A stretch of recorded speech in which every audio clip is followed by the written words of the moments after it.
Hi, everybody. Welcome back to the YS Idea Lab. My name is Josh with DownloadYouthMinistry.com. We're here at the National Youth Workers Convention in Nashville. This is my friend, Cara Powell. Cara, how are you? I'm good. How are you, Josh? Great. I am doing wonderful. The convention has been so fun. Hasn't it been fantastic? Yeah, it's been great. Best ever. Hey, for those of you, the folks that are watching right now or in our studio audience that might not know who you are, tell us a little bit about what you're up to and what you're famous for. You're kind of a big deal. Well, I'm famous because I'm the mom of Krista, Nathan, and Jessica, which we're going to talk about a little bit here today. Those are my three kids and my husband, Dave. I'm also a faculty member at Fuller Seminary and direct the Fuller Youth Institute, which is a research center on teenagers. Very good. You're a little tired. We'll let that go. Yeah, I've been talking a lot. The words kind of slur. Great. Well, I'm excited because, typically we hear you talk about Sticky Faith, which is an incredibly well-known book, probably one of the most famous books in youth ministry in recent years. Congratulations on all of that. Thank you. It's been shaping youth ministry and reshaping things. Wonderful. But today we're kind of going to move away from that and talk a little bit about kind of prioritizing family and ministry. How do you make it all work? So let's just start off with that kind of as our guide. Tell me just some basic thoughts and principles and boundaries to make sure that things are balanced and good. Is that even possible? Well, you asked about three questions, yeah, but I'll just choose one of them.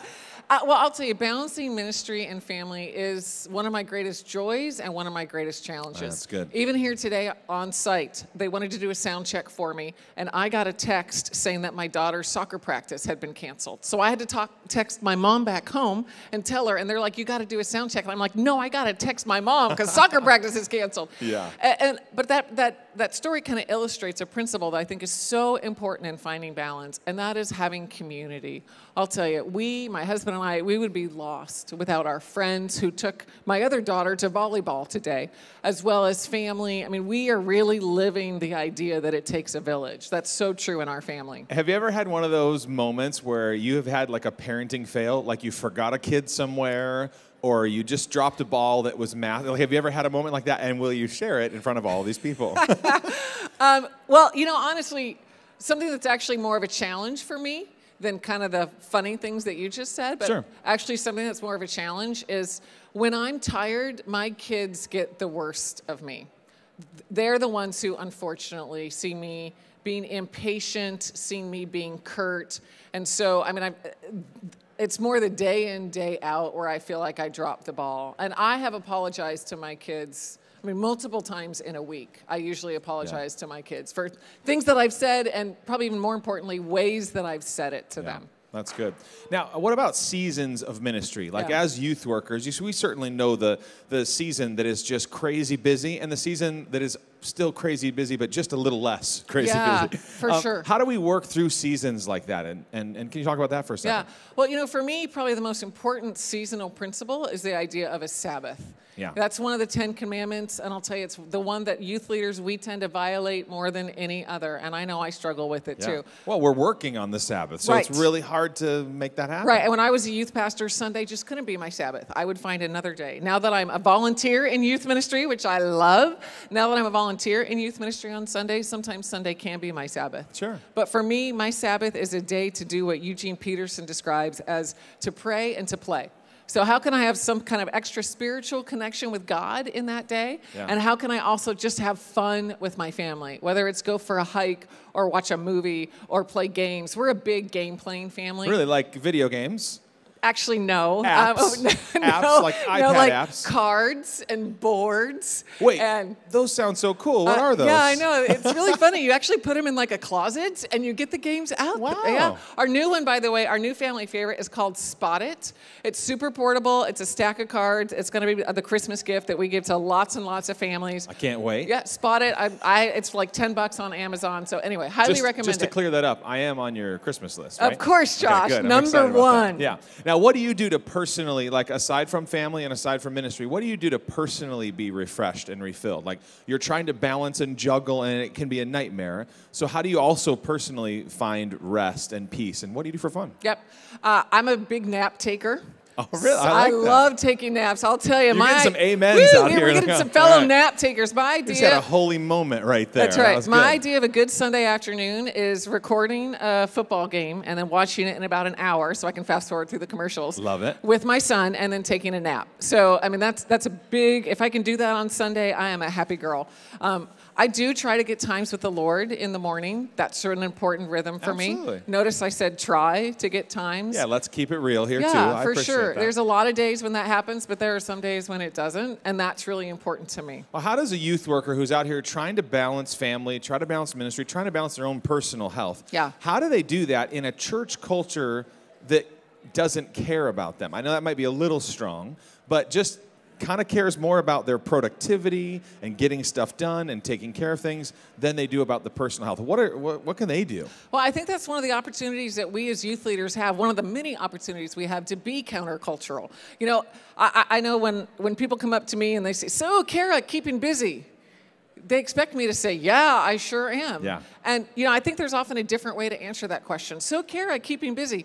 Well, yes, but I'm also really trying to find a balance that works for me and my family. So I think we model constantly in the way that we talk about our schedules. Also, I remember a student asked me once to go to one of her plays, and it was going to be like my 5th night out for youth ministry stuff and time with kids. Yep. And so Melody looked at me and said, you know, Cara, will you please come to my play next Friday night? And I remember standing in our church and saying, Melody, I would love to, but you know what? That's my 5th night out. And so I really feel like I need to take a pass. Yeah. And she looked at me and she said, well, thank you for explaining why. And that totally makes sense. Have a good night with your family. That's so cool. So I think there's a lot in what we say and how we're upfront about the rest that we're getting and the kind of rhythms we're trying to create. Because kids don't see it from their parents. Yeah. They're not getting balance and rhythm at home. So wouldn't it be great if youth leaders, we could model that for them? That's great. Usually when I miss a student activity or something, it's because I'm like playing Xbox One forgot. at home. Something like that, yeah. I don't really care about you. That's why I'm not there. That's awesome. Awesome. Just kidding.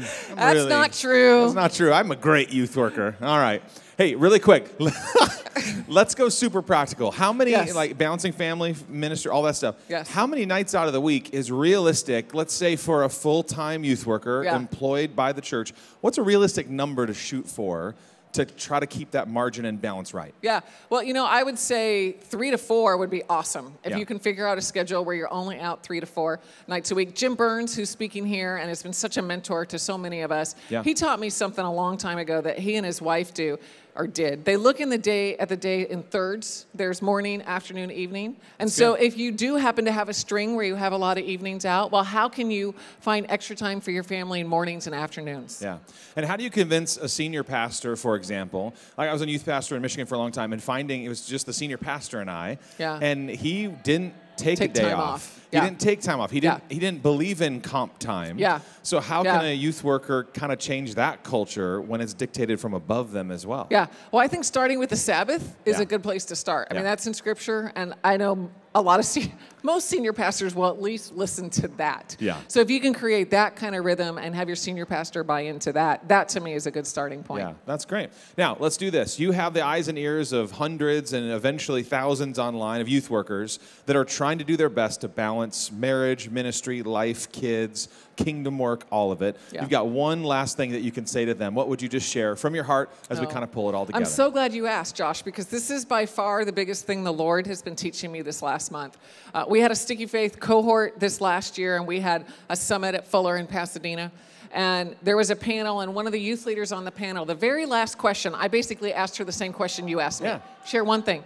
She said, well, you know, I don't know why I'm supposed to say this, but I feel like the Lord wants me to share this verse.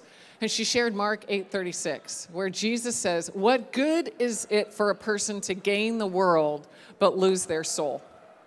And she shared that, and I thought, I don't know who else needed to hear that verse, but I needed to hear that verse. Love it. So that was the first week in October, and I've just been meditating on that almost every morning and think, man, in the context of the verse, losing your soul is salvation, but I think there's all sorts of ramifications for those of us who are already followers of Jesus. What good is it to gain the world in our ministries if we lose our soul in terms of our relationship with Jesus and our relationship with the people most important to us? So that's what I'm chewing on and trying to lean into.